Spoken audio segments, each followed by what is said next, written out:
Dieu dit que les eaux qui sont au-dessous du ciel se rassemblent en un seul lieu et que le sec paraisse. Et il y eut un soir, et il y eut un matin. Ce fut le 3e jour.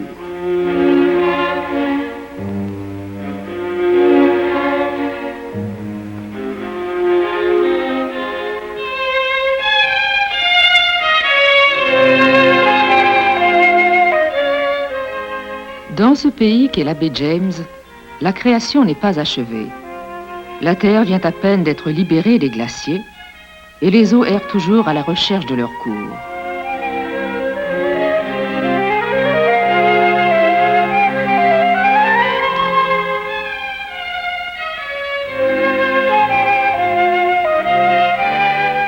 Dans ce monde sans fin, minéral, d'eau, de froidure, talonnant les glaciers en retraite, la vie s'est installée.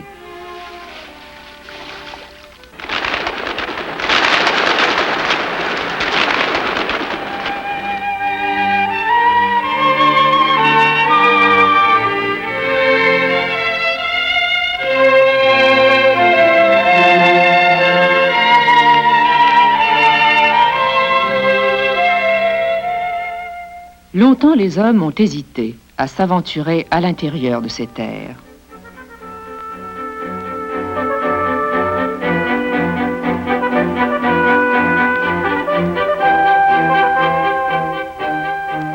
Nous savons il y a longtemps que nous avons à dos la mer du Nord, que c'est cette mer qui est contiguë à celle de la Chine et qu'il n'y a plus que la porte à trouver, que c'est là que se voit cette fameuse baie, découverte pour la première fois par Hudson, le premier à frayer un chemin qui se termine à des empires inconnus. Tantôt l'attrait de l'Orient, le passage du Nord-Ouest. Ce rêve impossible a vite fait de décourager les hommes de résolution, comme les appelait l'intendant Talon. Tantôt la convoitise, la traite des fourrures, fait s'affronter Français et Anglais dans une baie fermée par les glaces la plus grande partie de l'année. Tantôt, le désir d'évangélisation fait s'amener les missionnaires jésuites. Un seul entretien des choses célestes qu'on aura avec un pauvre sauvage au coin d'un bois ou sur le penchant de quelques rochers, une âme gagnée à Dieu, un enfant baptisé, un barbare à vos pieds qui pleure des péchés de plusieurs années, quoique ce soit souvent des années d'innocence, donne plus de joie que n'ont donné d'ennui toutes les peines d'un long et pénible voyage.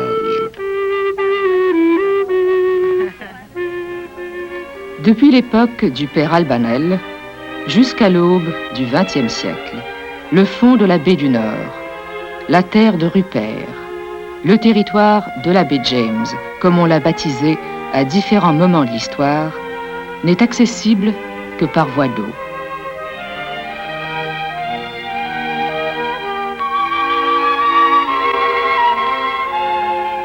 Ces terres font partie du bouclier canadien. Leurs 350 000 km² engloberaient la République fédérale d'Allemagne, la Belgique, les Pays-Bas et la Suisse. On pourrait y loger les 6 États américains de la Nouvelle-Angleterre et ajouter le Maryland et toutes les îles de l'État d'Hawaï.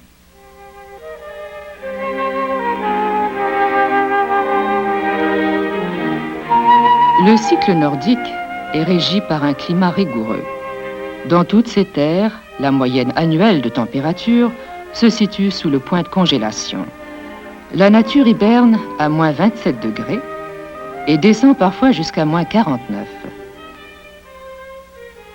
La crue est violente.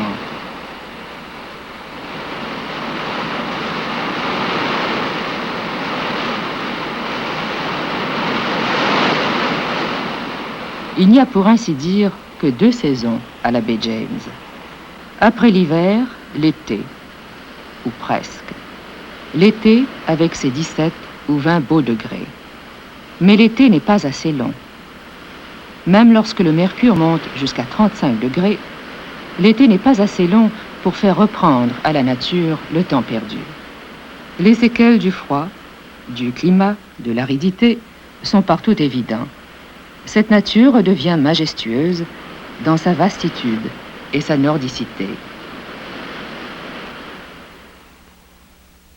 Le lac Mistassini, 2000 km² d'eau douce, repose dans un creuset de roches sédimentaires, ferrifères.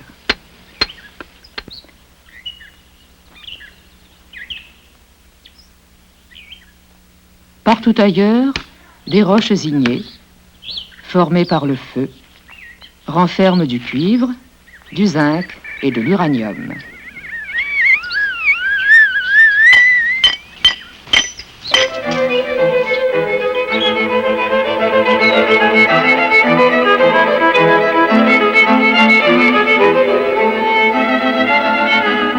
La Pessière, la forêt d'épinettes noires à plancher de mousse, la plus grande forêt monospécifique au monde.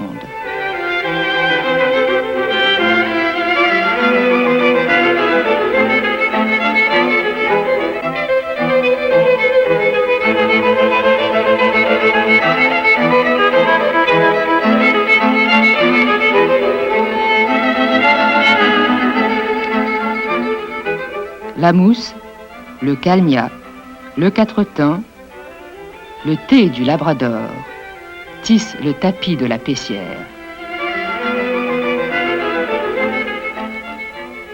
La Pessière, au sud, est un habitat favorable aux rongeurs, comme les castors. Ces mêmes castors qui font l'objet du commerce des fourrures depuis 300 ans.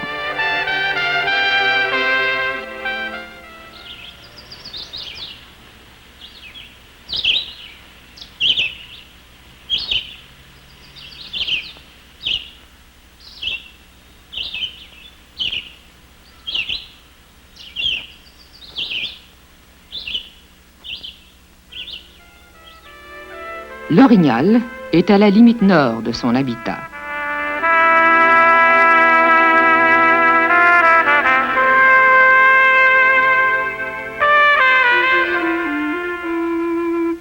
La rivière par laquelle nous sommes entrés dans la baie s'appelle Nemisco-Sipiu, qui prend sa source du lac de Nemisco. Cette rivière est fort belle. Elle est large presque d'une demi-lieue, mais elle n'est bien profonde. Elle est fort rapide et entrecoupée de 18 sauts. C'est pourquoi, de peur de briser les canaux et de s'exposer à tout perdre, on les porte avec tout l'équipage à travers les bois. Tous ces portages sont longs et difficiles. Au cours des siècles, la Nemisco-Sipiu est devenue la rivière de Rupert qui prend sa source au lac Mistassini. Elle se jette dans la baie de Rupert, tout comme la Broadback et la Nottaway, ou la rivière aux Iroquois, comme on l'appelait alors. À mesure que l'on descend la Rupert, les dépôts de moraines, les résidus de l'époque glaciaire font lentement place à un pays d'argile, une mer d'argile par-dessus cette ancienne mer de Tyrol qui, au départ des glaces, recouvrait les basses terres. Le terrain est plat, l'eau ne s'égoutte plus, l'argile est saturée. La forêt cède sa place à la tourbière. La tourbière, le château fort de la végétation imputrescible. L'asphègne et le carex règnent en maître. Lacérée par le froid et le gel, la tourbière se réticule.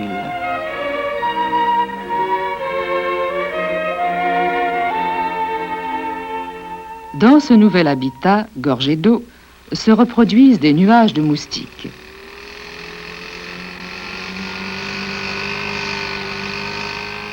Jusqu'ici, nous n'avions point ressenti les incommodités qu'apporte la persécution de ces petites mouches fort piquantes qu'on nomme mousquites et maringouins.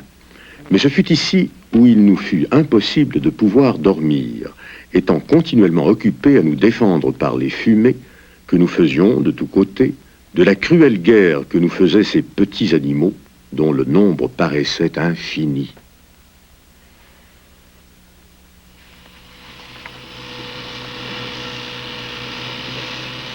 Le fond d'argile sur lequel stagne la tourbière se prolonge jusque sous la mer.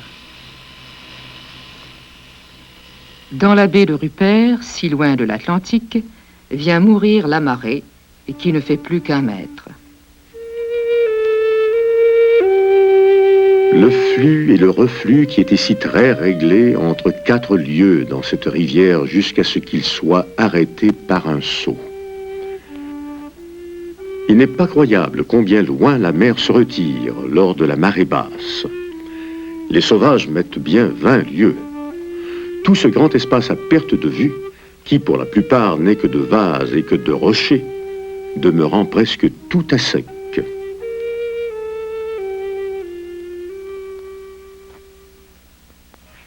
Tout au long de la côte, une prairie. Des herbes et des battures à perte de vue, où font halte les oiseaux migrateurs.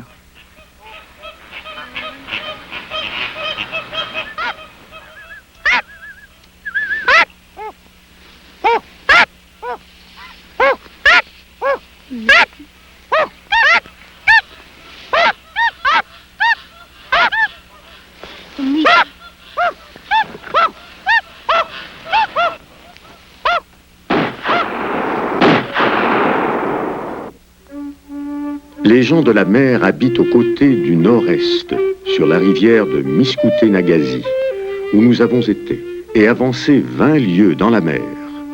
C'est une longue pointe de roche, située au 51e degré, où de tout temps les sauvages s'assemblent pour faire leur commerce.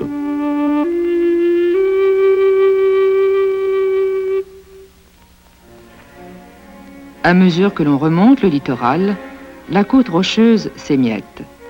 Dans les basses terres, le long de la baie, la forêt s'éclaircit. Le lichen est apparu et détrône la mousse. Après avoir franchi les rivières Nottaway, Broadback, Rupert, le voyageur passe l'Eastmain, l'Opinaka et la rivière du Vieux Comptoir. Et puis le grand fleuve, la Grande Rivière. La Grande Rivière, à l'estuaire. Son lit est démesuré, découpé dans le sable deltaïque. Le sable surmonte l'argile antérieurement déposée dans cette vieille mer de Tyrol. De part et d'autre, la plaine est découpée en terrasses ou en marches d'escalier. Canalisée au fond d'une étroite vallée, la Grande Rivière est la seule du territoire à s'être enfoncée autant dans le socle rocheux.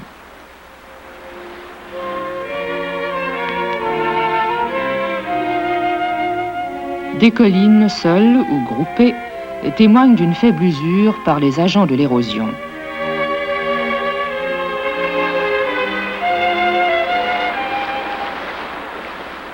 Les eaux sont prises dans les tourbillons, les rapides et les chutes.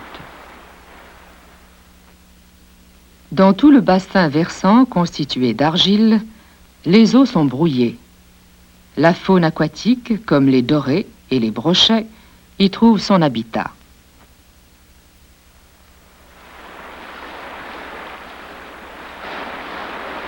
En remontant plus loin encore la Grande Rivière, les eaux deviennent claires et plus favorables aux truites.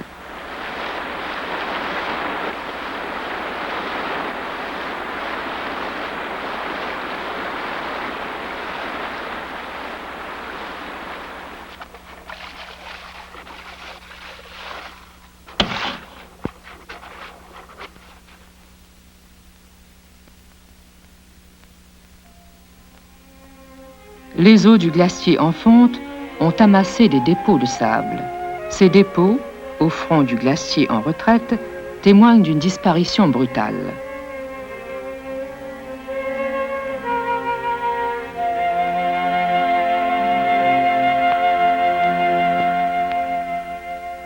La foudre permet le renouvellement sans cesse répété de la pessière et de la pinède.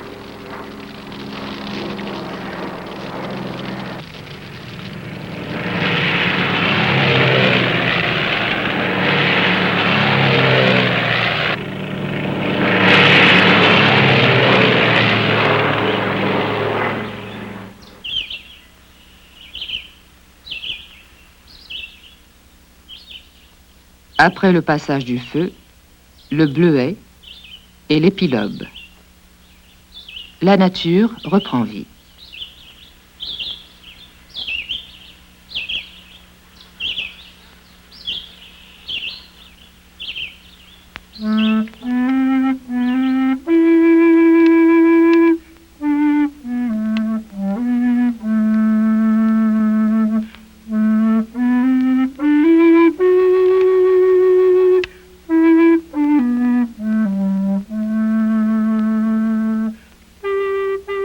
Je ne dis rien non plus de la variété et de l'abondance des fruits qui croissent ici, parce qu'il n'y faut pas venir pour chercher la délicatesse et la friandise.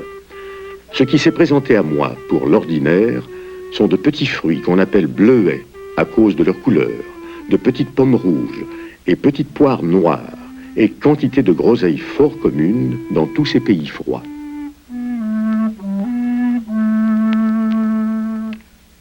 L'arrière-pays de la baie James, c'est aussi le pays du caribou.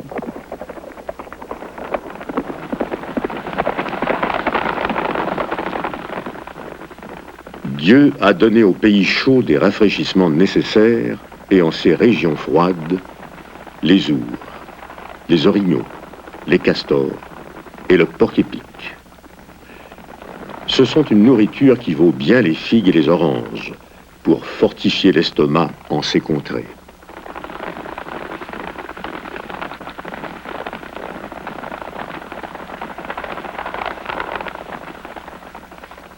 Le pays du caribou, ce sont les hautes terres lacustres. Un pays plat où les eaux naissantes s'organisent difficilement et s'écoulent avec lenteur. Un pays où mouraient sur place, il y a à peine 6000 ans, les restes du grand glacier continental. La moraine est abondante. Elle a été abandonnée au front du retrait du glacier. Autant de creux, autant de lacs, autant de bosses, autant d'îles. Il y a aussi les esquerres, d'énormes remblais de sable et de cailloux amassés dans le lit des cours d'eau qui coulaient à l'intérieur des glaces. Au cœur de ces vestiges du Quaternaire, on retrouve à nouveau la tourbière réticulée. Autour des tourbières, le mélèze laricin croît.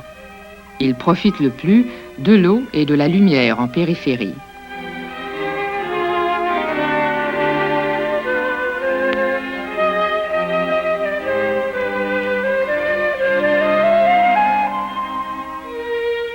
Juste au sud du cimetière des glaciers, le toit du Nouveau-Québec. Les monts Otish s'élèvent jusqu'à 1150 mètres. À cette altitude du Québec boréal, tous les sommets sont dénudés, arctiques. La forêt se tient au pied des monts et tente aussi l'assaut des flancs rocheux. Ce sont des monts Otish que partent la Grande Rivière et l'Eastmain vers la baie James. La rivière aux Outardes puise son élan vers la côte nord et la Péribonka y prend sa source avant d'aller se jeter dans le lac Saint-Jean. Et la Témiscamie, qui avec ses bancs de sable est l'une des plus belles rivières du Québec.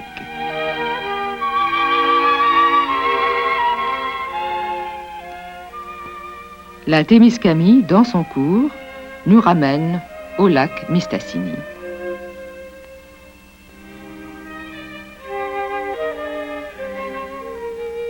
Ceux-là se sont trompés, qui ont cru que ce climat était inhabitable, soit à raison des grands froids, des glaces et des neiges, soit par le défaut de bois propres à bâtir et à se chauffer. Ils n'ont pas vu ces vastes et épaisses forêts, ces belles plaines et ces grandes prairies qui bordent les rivières en divers endroits, couvertes de toutes sortes d'herbes, propres à nourrir du bétail. Je puis assurer qu'au 15e de juin, il y avait des roses sauvages aussi belles et aussi odoriférantes qu'à Québec. La saison même m'y paraissait plus avancée, l'air fort doux et agréable.